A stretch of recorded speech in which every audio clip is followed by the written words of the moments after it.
வணக்கம் நண்பர்களே.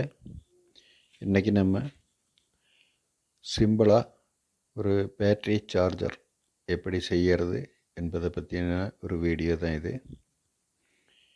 இது ரொம்ப சிம்பிளாக நம்ம இன்றைக்கி பண்ண போகிறோம். 2 பேட்ரி கிளிப்பு, ஒரு பிரிட்ஜு ரெக்டிஃபயர் 35 ஆம்பியர் ஒன்று எடுத்திருக்கோம். அப்புறம் ஆன் ஆஃப் சுவிட்ச் ஒன்று, ஒரு பவர் எல்இடி, அப்புறம் ஒரு ஃபியூஸ் கேரியர். அது பேட்ரி கனெக்டருக்கான ஒயர், ஒரு ஓப்பன் ஏசி கூடு. இவ்வளோ தான் அதுக்கு தேவையான பொருள். அது கூட டிரான்ஸ்ஃபார்மர் நம்ம இங்கேயே செஞ்ச டிரான்ஸ்ஃபார்மர் ஒரு 4 ஆம்ஸ் வர மாதிரி பண்ணியிருக்கோம். சுவிட்சை நம்ம அதுக்கு முன்னாடி கட் பண்ணி கொடுத்துடலாம். அதே மாதிரி ஃபியூஸ் கேரியரும் பவர் எல்இடியும் கனெக்ட் பண்ணிடலாம்.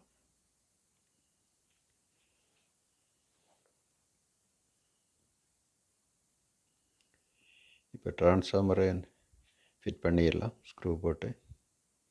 இது டைப்பு 3ல் 1.25 இன்ச்சில் நம்ம பண்ணியிருக்கோம். இதோட கனெக்ஷன் ஏசி லீடு நம்ம ஒரு சுவிட்சு மூலமாக ஒரு ஃபீஸில் கொடுத்து டிரான்ஸ்ஃபார்மருக்கு கொடுத்துருவோம். நியூட்ரல் டைரெக்டாக டிரான்ஸ்ஃபார்மர் லீட்லேயே கொடுத்துடலாம். செகண்டரியில் 2 லீடு இருக்குது. அது பிரிட்ஜ் ரெக்டிஃபயரோட கனெக்ஷனில் கொடுத்துட்டு அப்புறம் பாசிட்டிவ் மைனஸ் டெர்மினலில் பேட்ரி கிளிப்பு கொடுத்து எடுத்துடலாம். டிரான்ஸ்ஃபார்மர் டைப்பு 3ல் 1.25 இன்ச்சில் போட்டிருக்கோம். நம்மளை எங்கே செய்கிற டிரான்ஸ்ஃபார்மர். இப்போல்லாம் கடையில் வாங்குறது ஜாஸ்தியாக பார்க்க போனால் அலுமினியம் வைண்டிங் ஒயர் தான் போட்டிருக்காங்க. நம்ம இது கோப்பர்லேயே எங்கே செஞ்சுருக்கோம். கரெக்டாக நல்ல ஆம்பியர் கிடைக்கும். இப்போ நம்ம bridge rectifier heat sink paste போட்டு ஒரு அலுமினிய பிளேட்டில் ஹீட் சிங்கில் ஃபிட் பண்ணிடலாம். பிரிட்ஜ் ரெக்டிஃபயர் ஒரு சைடு ஒரு பட்டையாக இருக்கும். அந்த ப்ளஸ் மார்க் அங்கே போட்டிருக்கும். அதில் பாசிட்டிவ் டெர்மினலும் அதுக்கு நேராக பின்னாடி இருக்கிறதுல நெகட்டிவ் டெர்மினலும் கொடுக்க வேணும்.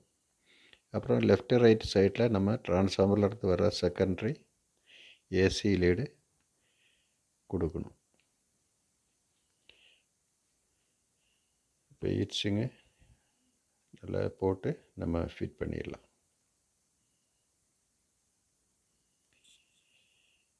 இது வேறு ஒரு மெத்தடில் பார்க்க போனால் நம்ம volt meter, ampere meter, cut off போர்டெல்லாம் வச்சு செய்யலாம். இதில் நம்ம சிம்பிளாக தான் இப்போ பண்ணிகிட்ருக்கோம். டிரான்ஸ்ஃபார்மரும் பிரிட்ஜ் ரெக்டிஃபயரும் மட்டும்தான் கொடுக்க போகிறோம். இப்போ நம்ம நியூட்ரல் ஒயர் எடுத்துகிட்டு ஏசி கோடில் அதை டைரெக்டாக சால்ட்ரு பண்ணிடலாம். ஒரு ஸ்லீவ் போட்டு பண்ணிடலாம். இன்னி ஒரு லீடு நம்ம ஏசி கோடோட ஒரு லீடு நம்ம ஃபஸ்ட்டு சுவிட்சில் கொடுத்துடணும். சுவிட்சிலேருந்து இன்னொரு கனெக்ஷன் எடுத்து ஃபீஸில் கொடுத்துட்டு அந்த ஃபீஸிலேருந்து இன்னொரு கனெக்ஷன் தான் நம்ம டிரான்ஸ்ஃபார்மரோட ஏசி சைடு இன்னொரு இதில் வரும். ஒன்று நியூட்ரு டைரெக்டாகவே போகும் ஏசி கோடுக்கு. ஃபேஸில் நம்ம ஃபீஸு வழியாக சுவிட்சு வழியாக கொடுக்கணும். ரொம்ப சிம்பிளான ஒரு வயரிங் தான் இது. இப்போ அதில் அப்படியே நம்ம கொடுத்துடலாம். அதுக்கு அப்புறம் நம்ம செகண்டரி லீடு பிரிட்ஜ் ரெக்டிஃபயரில் கொடுத்துடலாம். செகண்டரி சைட்லேருந்து அந்த ஏசி லீட்லேயே நம்ம ஒரு 2.2K ரெசிஸ்டன்ஸ் கொடுத்துட்டு பவர் எல்இடிக்கு கனெக்ஷன் கொடுத்துடலாம். அவ்வளோதான் இதில் கனெக்ஷன் வருது. ரொம்ப சிம்பிளாக செய்யக்கூடிய ஒரு இது. கட் ஆஃப் போர்டு அந்த மாதிரி எல்லாம் வச்சா நமக்கு பேட்ரி ஃபுல்லாகும்போது கட் ஆகும். அந்த மாதிரியும் பண்ணலாம். இது ரொம்ப சிம்பிளாக எப்படி பண்ணுறதுன்னு தான் போட்டிருக்கோம். இனி ஒரு வீடியோவில் நம்ம கட் ஆஃப் போர்டெல்லாம் வச்சு மீட்டர்லாம் செட் பண்ணி ஆம்பியர் மீட்டர்லாம் செட் பண்ணி இன்னொரு வீடியோ நம்ம போடலாம். இது இப்போ ரொம்ப சிம்பிளாக பண்ணுற மாதிரி தான் போட்டிருக்கேன்.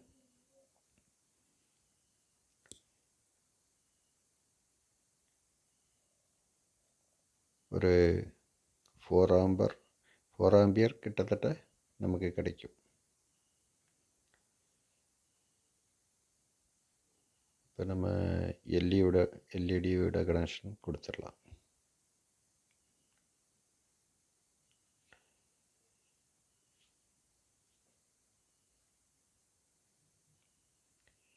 ஃப்ரிட்ஜ் ரெக்டிஃபர் கொஞ்சம் சூடாகக்கூடிய பொருள்.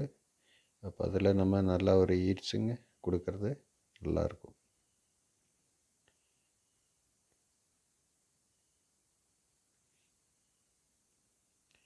இது மார்க்கெட்டில் இந்த மாதிரி கேஸ் எல்லாம் கிடைக்கிது.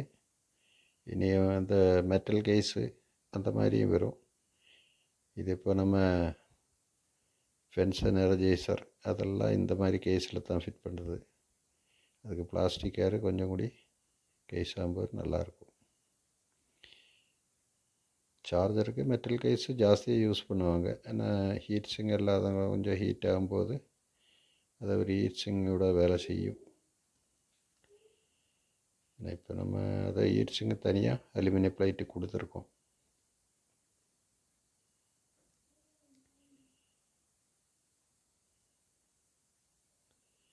இப்போ எல்இடியோட கனெக்ஷன் நம்ம இப்போ கொடுத்துட்ருக்கோம். அந்த டெர்மினல்லாம் கொஞ்சம் நல்லா ஹீட்டுக்கு கரண்ட் வராத மாதிரி நல்லா டைட் பண்ணி சால்டர் பண்ணணும்.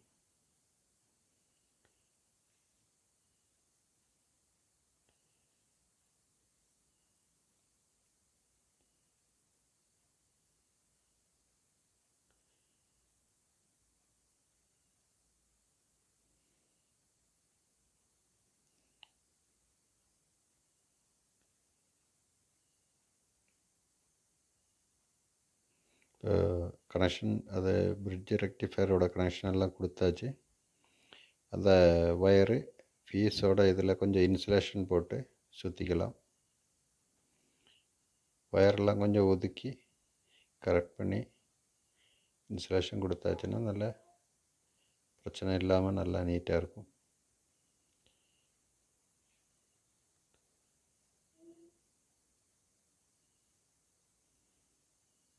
இந்த சுவிட்சு எல்இடி இதெல்லாம் வர்ற இடத்துல கொஞ்சம் க்ளூ ஸ்டிக் வச்சு கொஞ்சம் பேஸ்ட்டு மாதிரி போட்டோம்னா டைட்டாக நிற்கும்.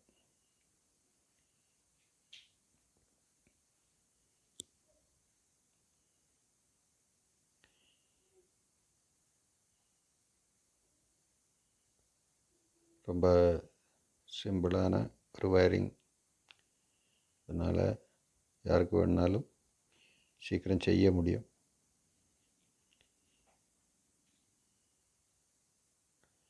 இப்போ கனெக்ஷன் எல்லாமே கொடுத்தாச்சு. இப்போ கனெக்ஷன் கொடுக்கறதுக்கு முன்னாடி நம்ம ஃபீஸ் கேரியரில் ஒரு ஃபீஸ் போடணும். இது போட்டது எப்போவும் நம்ம ஏதோ ஒரு வேலை முடிக்கும்போது நம்ம சீரியல் கனெக்ஷனில் போட்டு செக் பண்ணுறது நல்லாயிருக்கும். அப்புறம் நம்ம ஃபைனலாக டைரெக்டாக ஃப்ளக்கில் கொடுத்துக்கலாம். ஃபீஸ் கழட்டி ஒரு ஃபீஸ் போட்டு எத்தனை வோல்ட் வருதுன்னு பார்ப்போம்.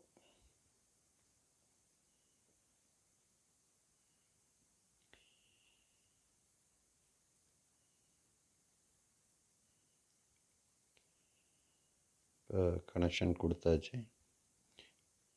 வோல்ட்டு மீட்டரில் செக் பண்ணி பார்ப்போம். பவர் இண்டிகேட்டர் ஆன் ஆகுது.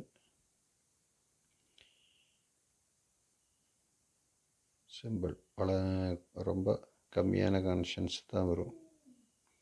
கட் ஆஃப் போர்டெல்லாம் போடும்போது கொஞ்சம் அதிகமான செட்டப் எல்லாம் செய்ய வேண்டியிருக்கும். இதில் ஒன்றும் பெருசாக இல்லை. நல்லா ஆர்க்கிங் கிடைக்கிது கிளிப்பில். இப்போ ஆம்பியர் நல்லா இருக்குது. இப்போ நம்ம வோல்ட்டு டிசியில் போட்டு ஒரு 20 ரேஞ்சில் போட்டு செக் பண்ணி பார்க்கலாம். ஏறக்குறைய ஒரு 15-16 வோல்ட்டு வரும்.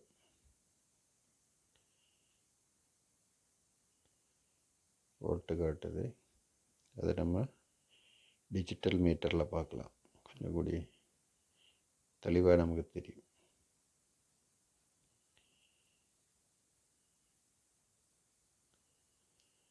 டிசி ரேஞ்சில் போட்டு ஒரு 20 வோல்ட்டு ரேஞ்சில் போட்டு பார்க்கலாம். 15 வோல்ட்டு வருது. இப்போ பேட்டரியில் கொடுத்து பார்ப்போம். வீடியோ பிடிச்சிருந்தால் லைக் பண்ணுங்கள், ஷேர் பண்ணுங்கள், சப்ஸ்கிரைப் பண்ணுங்கள். அடுத்து மேலும் ஒரு நல்ல வீடியோட சந்திப்போம். வணக்கம்.